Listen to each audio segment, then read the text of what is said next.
SIR के काम पर टीचर्स को मामूर करने से तलबा का नुकसान हो रहा है, तालीम मुतासिर हो रही। मुकामी लोगों का कहना है कि अगर यही काम बेरोजगार नौजवानों को दिया जाए तो कम से कम इन्हें काम भी मिलेगा। इस तरह का मुतालबा मुंब्रा में समाजी तंजीम के सदर मोहम्मद यूसुफ फारूक खान ने हुकूमत महाराष्ट्र और मरकजी हुकूमत व इलेक्शन कमीशन को लेटर भेजकर किया है। मुकामी लोगों का कहना है कि एसआईआर की वजह से असातिज़ा सरकारी काम में लगे हुए हैं, जिसकी वजह से स्कूलों में टीचर्स ना होने से तालीम मुतासिर हो रही है। स्कूलों में बच्चों का कोई पुरसान हाल नहीं है। मेरी मांगनी ये थी, आज सर का जो काम चालू है एसआईआर का, ये बहुत सेंसिटिव मैटर लोग बता रहे, इसमें हमारे लोग घबरा गए, है ना।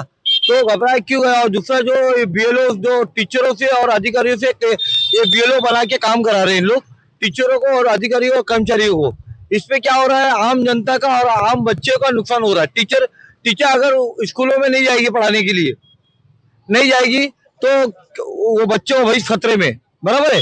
और अगर कर्मचारी लोग टाइम पे काम नहीं करेंगे तो हम उनके कंप्लेंट करेंगे, तो उनका डिपार्टमेंट इंक्वायरी, ये दोनों तरफ से मर रहे, करे तो नहीं करे। तो इसलिए मैंने ये इसका एक बीच का रास्ता निकाला कि हमारे देश के अंदर करोड़ों नौजवान जो है, नौजवान वो बेरोजगार है, ये काम उनसे कराओ ना। ये काम अगर रोजगार देते हो तो क्या होगा, कम से कम उनको रोजगार तो मिलेगा। आप इन लोग को दे रहे हो रोजगार, ये तो ऑलरेडी काम पे है, एक को लोग अच्छी इनकम है, अच्छा सा है सब कुछ, उसके बावजूद इनसे काम करेंगे तो हमारे जो देश का भविष्य है, बच्चे को जो पढ़ा रहे वो आपका भविष्य मुस्तकबिल खराब होगा ना, नुकसान होगा। और इस पे ज्यादा करके आरोप टीचरों पे होगा, है ना। अकोला म्यूनसिपल कॉरपोरेशन में एक बड़ा तनाज़ा सामने आया है, जहां मेयर की जानिब से 16 काउंसलरों को मुअत्तल कर दिया गया। इस फैसले के बाद काउंसलरों में शदीद नाराजगी पाई जा रही है। मुअत्तल किए गए काउंसलरों का कहना है कि कार्रवाई मुकम्मल तौर पर बेबुनियाद है और मेयर को इस तरह का कदम उठाने का कोई इख्तियार हासिल नहीं है। इनका इल्ज़ाम है कि फैसला जानिबदारी पर मबनी है और इन्हें दानिस्ता तौर पर निशाना बनाया जा रहा है। इसके फैसले के खिलाफ एहतजाज करते हुए तमाम मुअत्तल काउंसलर दफ्तर कमिश्नर अकोला पहुंचे, जहां इन्होंने अपना तहरीरी बयान पेश किया और अपने मौक़िफ़ से आगाह किया। देखिए, आज हम माननीय आयुक्त महोदय को मिले और हमने उन्हें एक बार मिलकर उन्हें जो निलंबन की जो कार्रवाई हुई थी 16 नगर सेवकों पे माननीय भारतीय जनता पार्टी के महापौर मैडम द्वारा, हमने उन्हें बात याद दिलाई कि भारतीय जनता पार्टी बार बार भूल जाती है, ये देश जो है ये संविधान और संविधान के भीतर बनाए हुए कायदों से चलता है। और महाराष्ट्र महानगर पालिका अधिनियम के अंतर्गत 3 सभा तक निलंबित करने का अधिकार महापौर को रहता ही नहीं। वो 15 दिन के लिए कार्रवाई कर सकता है, 15 दिन के आगे और कुछ दिनों के लिए कर सकता है, लेकिन एक साथ में 3 सभाओं के निलंबन करने का अधिकार उनको है ही नहीं। हम जब वहां पे गए तो हम चाहते थे कि कम से कम जो ठराव पारित हुआ कि 16 लोगों को निलंबन के, इसका कागज तो दो, एक चिट्ठी तो दो, ताकि उस चीज को लेकर हम उस पर अपना। बीजेपी के कौमी तर्जुमान तौहीन सिन्हा ने कांग्रेस पार्टी पर सख्त तनकीद की। उन्होंने कहा कि कांग्रेस पार्टी हमेशा पैसों के एवज में टिकट फरोख्त करती है। इसका हरियाणा बिहार में भी खुलासा हुआ। इन्होंने कहा कि अब कांग्रेस पार्टी के लीडर ही बगावत पर उतर आए हैं। के मौजूदा सांसद ज्योति मनी जी ने कांग्रेस के शीर्ष नेतृत्व पर कुछ गंभीर आरोप लगाए हैं। उन्होंने कहा है कि तमिलनाडु में जो लिस्ट निकली है कांग्रेस पार्टी की, प्रत्याशियों की लिस्ट निकली है, that is against the principles of social justice. और जो लोग काडर के प्रति समर्पित हैं, लॉयल हैं, उनको नज़रअंदाज किया गया है। देखिए, कांग्रेस के लिए ये सोचने की बात है कि हर राज्य में जैसे उनकी लिस्ट निकलती है, कहीं ना कहीं बगावत हो जाती है। अब हरियाणा में एक महिला पदाधिकारी का आरोप है कि उनसे और उनके पति से 7 करोड़ रुपए मांगे गए केवल टिकट दिलाने के लिए, और तब भी टिकट नहीं मिला।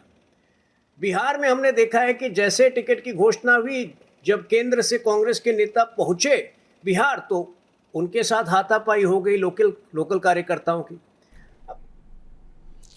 जालना में मुबैना गाय के गोश्त के स्मगलिंग के मामले में बड़ा इंकशाफ सामने आया है। यहाँ जब्त किए गए गोश्त के बारे में दावा गलत साबित हुआ। पुलिस के मुताबिक 2 दिन कबल गौरक्षकों की इत्तला पर 3 कंटेनर्स को तहवील में लिया गया था, जिनमें तकरीबन 4 करोड़ 34 लाख रुपए मालियत का गोश्त मौजूद था। शुबह जाहिर किया गया था कि ये गोश्त गाय का है और उसे पूर्णा से मुंबई ले जाया जा रहा था। ताहम जाँच के लिए भेजे गए नमूनों के वेटरनरी रिपोर्ट में वाज़ेह हुआ कि ये गाय का नहीं बल्कि भैंस का गोश्त है। रिपोर्ट सामने आने के बाद पुलिस ने तीनों कंटेनर्स को छोड़ दिया। हुकाम के मुताबिक मामले की मजीद कार्रवाई जारी है, जबकि इस वाक़े के बाद गौरक्षकों के दावों पर सवालात उठने लगे हैं। वाहतुकी करणारे 3 कंटेनर्स आपण काल पकडलेले होते. त्यामध्ये गोवंश वाहतूक गोवंशाचं मांस वाहतूक होत असावी असा संशय होता. त्यावरून आपण पोलीस स्टेशनला लावलेले होते. त्यामध्ये गुन्हाही दाखल करण्यात आलेला होता. मग आपण त्याचे रितसर सॅम्पल काढलेले होते आणि ते सॅम्पल सीए करता तपासणी करता पाठवले होते. आमचे चंदन जिल्ह्याचे पी आय पवार साहेब यांनी तिथं फॉलोअप करून रिपोर्ट लवकरात लवकर प्राप्त होतील या दृष्टीने प्रयत्न केले आणि ते अत्यंत कमी वेळेमध्ये आज रिपोर्ट आपल्याला प्राप्त झालेले आहेत आणि त्यावर आधारित आम्ही या निष्कर्षापर्यंत पोहोचलो. त्या रिपोर्टामध्येच असं म्हटलेलं आहे अहवालामध्ये की हे म्हशीचं मांस आहे वाहतूक केलं जातं ते, जे की त्या वाहतूक करणाऱ्यांच्या म्हणण्याप्रमाणे खरं आढळून आलेले. त्यानुसार आता आम्ही त्यामध्ये पुढील कारवाई. पुणे में 2 करोड़ रुपए से जायद की साइबर धोखाधड़ी के मामले में पुलिस ने 3 अफराद को गिरफ्तार कर लिया है। पिंपरी चिंचवाड़ साइबर पुलिस के मुताबिक ये एक बड़ा फ्रॉड रैकेट था जो थाईलैंड और म्यांमार में कायम कॉल सेंटरों के जरिए चलाया जा रहा था, जिसमें मुलजिमान लोगों को शेयर्स और IPO में सरमायाकारी के नाम पर ज़्यादा मुनाफा का लालच देते थे और इनसे 2.09 करोड़ रुपए से ज़्यादा रकम वसूल कर लिए गए थे, मगर कोई अदायगी नहीं की जाती थी। गिरफ्तार मुलजिमान में नवी मुंबई का एक रिहायशी, पंजाब व मगरबी बंगाल के 2 अफराद शामिल हैं। अहम मुलजिम सुशील भगवान ने सेंट्रल बैंक ऑफ इंडिया के एक अकाउंट के जरिए आर्शेल इंडस्ट्रीज प्राइवेट लिमिटेड के नाम पर 1.25 लाख रुपए हासिल किए थे। पुलिस के मुताबिक इसके साथी पंकज राज कपूर और निचल पहले बैंकॉक और म्यांमार के कॉल सेंटरों में काम कर चुके थे और नवी मुंबई में एक नया साइबर फ्रॉड गैंग शुरू करने के लिए आए थे।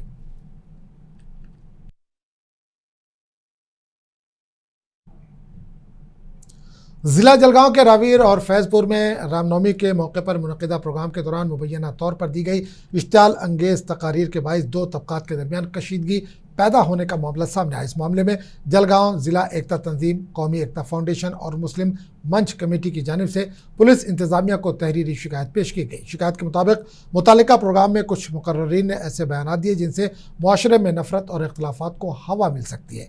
इन तकारीर के वीडियो सोशल मीडिया पर वायरल होने के बाद मुकामी सतह पर कशीदा माहौल पैदा होने का खदशा जाहिर किया जा रहा है। इस सिलसिले में रावीर और फैजपुर पुलिस स्टेशन के साथ साथ आला पुलिस हुक्काम को भी शिकायत दी गई और मुतालबा किया गया है कि जिम्मेदार अफराद के खिलाफ सख्त कार्रवाई की जाए।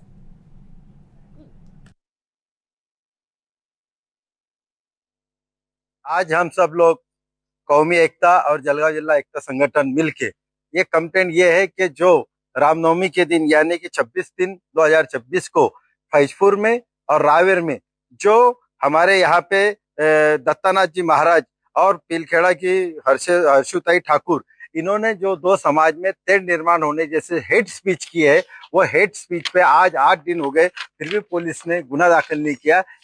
रावेर पुलिस स्टेशन में मुस्लिम पंच कमेटी और गांव के और इतर मुस्लिम समाज के लोगों ने आकर तारीख 26/3 को रामनवमी की मिरुनुक के बाद में यहाँ पर जो दत्त मंदिर के सामने हर्षु ठाकुर करके एक लेडीज़ वक्ता ही थी, उसने जो मुसलमानों के खिलाफ हेट स्पीच दिया जिसमें उन्हें तरह तरह के मुसलमानों को बुरा भला बोला, उसके खिलाफ हम मुस्लिम समाज के लोगों ने और पंच कमेटी के लोगों ने रावेर PI से तकरार की है कि उस हर्षु ठाकुर और वो महाराज है जो योगी महाराज, उनके ऊपर भारतीय संविधान के हिसाब से गुना दाखिल होने को होना।